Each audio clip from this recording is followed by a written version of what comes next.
जय हिंद प्यारे साथियों, एक बार फिर से आप सभी के लिए लेकर आ चुका हूं मैं सीआरपीएफ ट्रेडमैन एग्जाम 2023 के लिए जीके और जीएस का एक नया प्रैक्टिस सेट। दोस्तों आज की वीडियो में हम जीके जीएस के भी मोस्ट इंपोर्टेंट क्वेश्चनों को कवर करने वाले हैं जो एग्जाम में आपको देखने को मिलेंगे। तो दोस्तों वीडियो में लास्ट तक जरूर से बने रहिएगा, हर क्वेश्चन को नोट डाउन करते चलिएगा। दोस्तों एग्जाम के लिए हम 25 में से 25 का टारगेट लेके चल रहे हैं और जीके जीएस के हर एग्ज़ाम में थोड़ी सी हार्ड आती है, तो इसलिए आपको ज़्यादा प्रैक्टिस करनी है ताकि आप ज़्यादा से ज़्यादा क्वेश्चनों को एग्जाम के टाइम में अटेम्प्ट कर पाएँ। तो चलिए दोस्तों आज की वीडियो की शुरुआत करता हूं बिना किसी देरी के। लेकिन उससे पहले यदि आप चैनल पर नए हो तो सब्सक्राइब करके नोटिफिकेशन बेल को ऑल पर सेट कर लीजिएगा, जिससे दोस्तों कोई भी वीडियो आती है तो सबसे पहले आपको नोटिफिकेशन मिल जाए। तो चलिए साथियों आज के वीडियो की शुरुआत करते हैं। तो साथियों आज की वीडियो में हम टॉप 30 क्वेश्चनों को कवर करने वाले हैं। तो साथियों आज की वीडियो में हम टॉप 25 क्वेश्चनों को कवर करने वाले हैं और टारगेट दोस्तों आज की वीडियो का मैं 18 क्वेश्चनों का रखने वाला हूं। वीडियो में लास्ट में आपको जरूर से कमेंट करके बताना है कि 25 क्वेश्चंस में से आप कितने क्वेश्चनों को सही कर पाए हैं, ठीक है ना दोस्तों। तो चलिए शुरुआत करते हैं। फर्स्ट क्वेश्चन है दोस्तों, किस वंश के शासकों ने मंदिरों एवं ब्राह्मणों को सबसे अधिक ग्राम अनुदान में दिया था? कौन सा ऑप्शन राइट हो जाता है? आपके ऑप्शन है गुप्त वंश, पाल वंश, राष्ट्रकूट वंश या फिर प्रतिहार वंश। कौन सा ऑप्शन राइट हो जाएगा? ब्राह्मणों और मंदिरों का सबसे अधिक ग्राम अनुदान किस वंश के शासकों ने दिया था? तो दोस्तों इस क्वेश्चन का राइट आंसर ऑप्शन ए हो जाता है गुप्त वंश। गुप्त वंश के शासकों ने दोस्तों ब्राह्मणों और मंदिरों का सबसे अधिक ग्राम अनुदान दिया था, याद रख लीजिएगा। और इसको दोस्तों इम्पोर्टेंट करके जरूर से नोट डाउन कर लीजिएगा, क्योंकि इसी तरीके के क्वेश्चन एग्जाम में ज़्यादातर देखने को मिलते हैं। यदि मैं गुप्त वंश की बात करूं तो श्री गुप्त ने दोस्तों गुप्त वंश की स्थापना करी थी। और गुप्त वंश में सबसे इम्पोर्टेंट चीज़ पूछी जाती है समुद्रगुप्त के बारे में। तो याद रख लीजिएगा समुद्रगुप्त दोस्तों गुप्त वंश का शासक था और इस समुद्रगुप्त को भारत का नेपोलियन, क्या दोस्तों, भारत के नेपोलियन के नाम से भी जाना जाता है, ये भी आपको याद रख लेना है। समुद्रगुप्त को संगीत से बहुत ज़्यादा प्रेम था, इसीलिए दोस्तों इसकी वीणा बजाते हुए मूर्ति इसको सिक्कों पर दिखाई गई है, ठीक है। इसमें एक राजा हुए हैं चंद्रगुप्त सेकंड। चंद्रगुप्त सेकंड का नाम आपको याद रख लेना है। इन्होंने दोस्तों महाराजा धीराज की उपाधि धारण करी थी। किसकी उपाधि? महाराजा धीराज की। एग्जाम में पूछा जाता है कि किस शासक ने महाराजा धीराज की उपाधि धारण की थी, तो चंद्रगुप्त सेकंड का नाम आपका राइट ऑप्शन हो जाता है। इसी वंश में एक शासक हुए हैं कुमारगुप्त। नाम याद रख लीजिएगा दोस्तों, कुमारगुप्त। कुमारगुप्त ने दोस्तों नालंदा विश्वविद्यालय बनवाया था, इसीलिए दोस्तों कुमारगुप्त का नाम भी आपको जरूर से याद करके चलना है एग्जाम के टाइम में, ठीक है। चलिए नेक्स्ट क्वेश्चन देखते हैं। अगला क्वेश्चन है, निम्न में से किस फसल का ज्ञान वैदिक काल के लोगों को नहीं था? वैदिक काल के लोगों को किस फसल का ज्ञान नहीं था? कौन सा ऑप्शन राइट हो जाता है? तो दोस्तों इस क्वेश्चन का राइट आंसर ऑप्शन है डी आपका राइट हो जाएगा, तंबाकू। तंबाकू का ज्ञान वैदिक काल के लोगों को नहीं था, याद रख लीजिएगा। चलिए नेक्स्ट क्वेश्चन देखते हैं। अगला क्वेश्चन है, हड़प्पा सभ्यता का कौन सा स्थल भारत में नहीं था? हड़प्पा सभ्यता का कौन सा स्थल? आपके ऑप्शन है मांडा, सुरकोटड़ा, हुलास या फिर बालाकोट। कौन सा ऑप्शन राइट हो जाएगा? तो दोस्तों इस क्वेश्चन का राइट आंसर ऑप्शन डी हो जाता है बालाकोट। बालाकोट दोस्तों हड़प्पा सभ्यता का स्थल है जो भारत में नहीं था, याद रख लीजिएगा। चलिए नेक्स्ट क्वेश्चन देखते हैं। यहाँ पर दोस्तों सुरकोटड़ा की बात की गई है, तो सुरकोटड़ा से रिलेटेड आपको याद रख लेना है घोड़े की अस्थियाँ। एग्जाम में पूछा जाता है कि घोड़े की अस्थियाँ कहाँ पर मिली थी, तो सुरकोटड़ा आपका सही हो जाता है, ठीक है। चलिए नेक्स्ट क्वेश्चन देखते हैं। अगला क्वेश्चन है, ऋग्वेद में गंगा नदी का उल्लेख कितनी बार किया गया था? कौन सा ऑप्शन राइट हो जाएगा? दोस्तों ऋग्वेद के बारे में मैंने आपको कल की वीडियो में बताया था कि सबसे पुराना वेद ऋग्वेद है, सबसे नया वेद कौन सा है? अथर्ववेद है। वेदों की सारी जानकारी दोस्तों मैंने कल की वीडियो में आप सभी को दिया था। यदि आपने उस वीडियो को नहीं देखा है तो चैनल पर जाके जरूर से उस वीडियो को देख लीजिए, क्योंकि वेद से रिलेटेड एक क्वेश्चन आपको एग्जाम में 100% देखने को मिलने वाला है। तो दोस्तों उस वीडियो को जरूर से देख लीजिएगा। बताइए ऋग्वेद में गंगा नदी का उल्लेख कितनी बार किया गया था? कौन सा ऑप्शन राइट हो जाता है? तो दोस्तों इस क्वेश्चन का राइट आंसर ऑप्शन सी हो जाएगा, एक बार। गंगा नदी का उल्लेख ऋग्वेद में केवल एक ही बार किया गया है। सबसे ज़्यादा एग्जाम में पूछा जाए कि सबसे ज़्यादा ऋग्वेद में किस नदी का उल्लेख हुआ है, तो याद रख लीजिएगा सरस्वती नदी। कौन सी नदी दोस्तों? सरस्वती नदी का सबसे ज़्यादा उल्लेख किया गया है। चलिए नेक्स्ट क्वेश्चन देखते हैं। अगला क्वेश्चन है, वांडीवास का युद्ध 1760 ईस्वी में किनके बीच हुआ था? वांडीवास का युद्ध याद रख लीजिएगा, 1760 ईस्वी में वांडीवास का युद्ध हुआ था।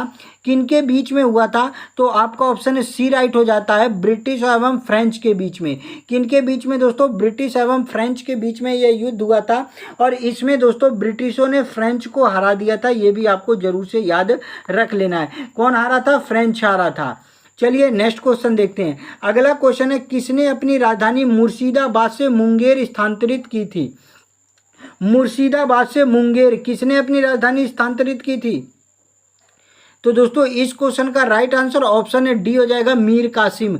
मीर कासिम ने दोस्तों अपनी राजधानी मुर्शिदाबाद से मुंगेर स्थानांतरित की थी, याद रख लीजिएगा, क्योंकि ऐसे क्वेश्चन एग्जाम में देखने को मिलते हैं। चलिए नेक्स्ट क्वेश्चन देखते हैं। अगला क्वेश्चन है, बक्सर के युद्ध 1764 के समय दिल्ली का शासक कौन था?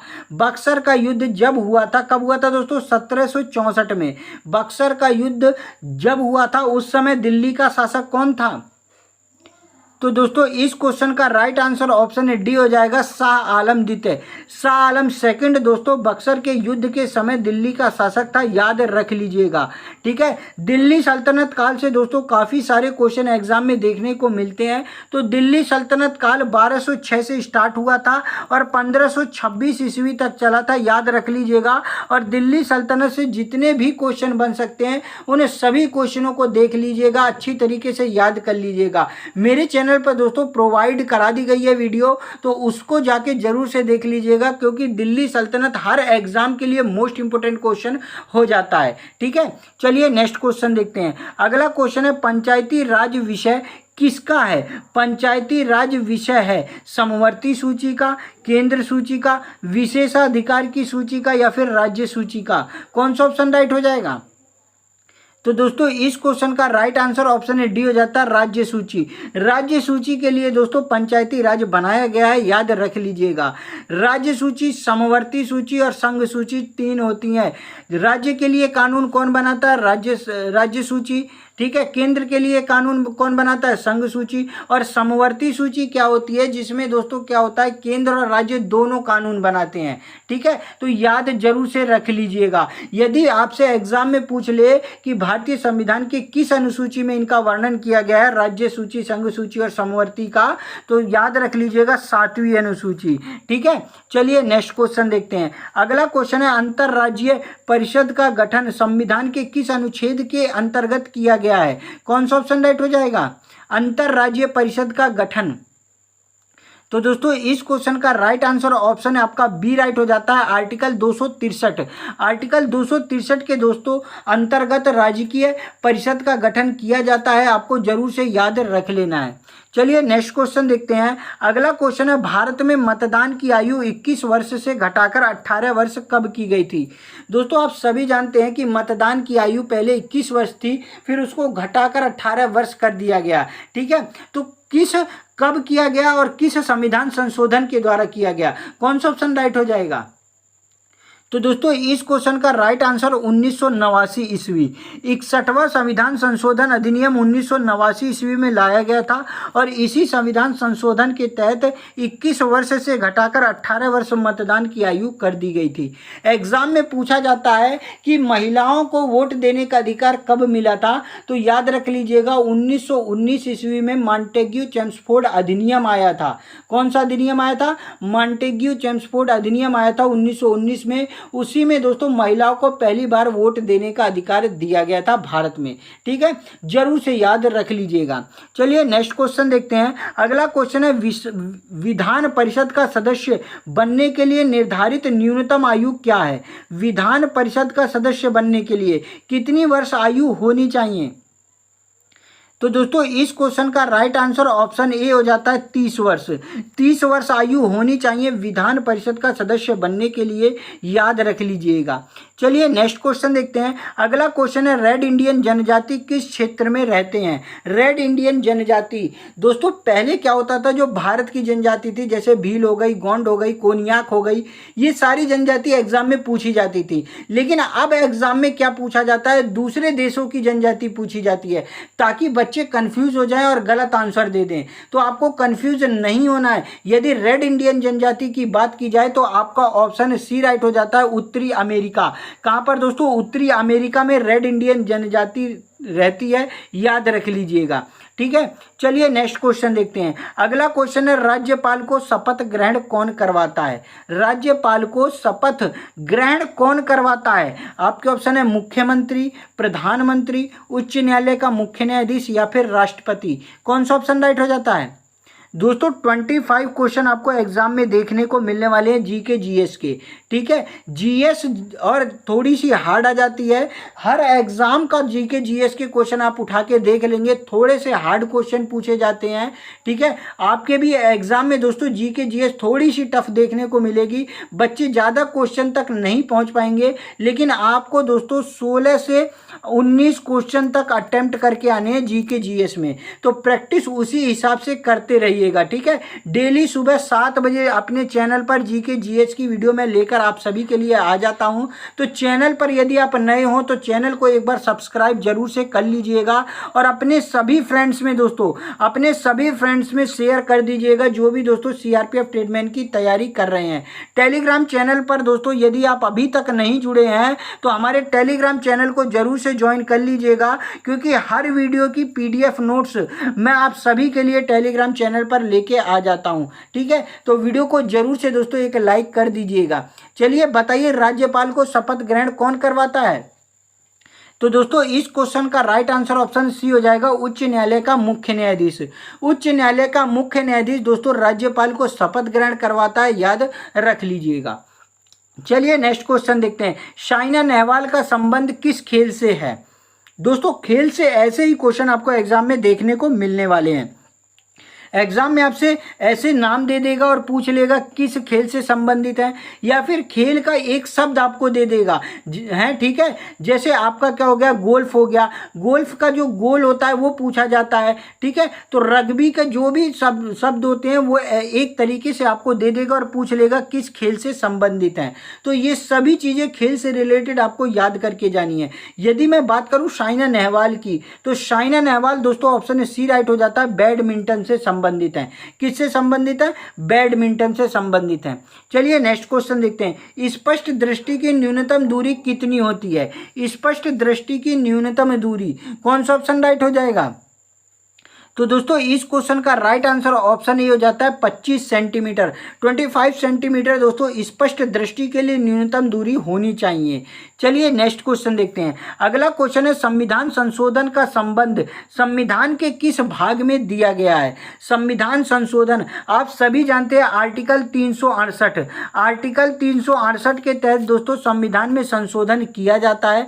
और भाग की बात करूं तो आपका ऑप्शन डी राइट हो जाएगा, भाग 20 में दोस्तों संविधान के संशोधन का संबंध दिया गया है। आपको जरूर से याद रख लेना है। चलिए नेक्स्ट क्वेश्चन देखते हैं। अगला क्वेश्चन है, राज्यपाल के द्वारा जारी अध्यादेश की अधिकतम अवधि कितनी होती है?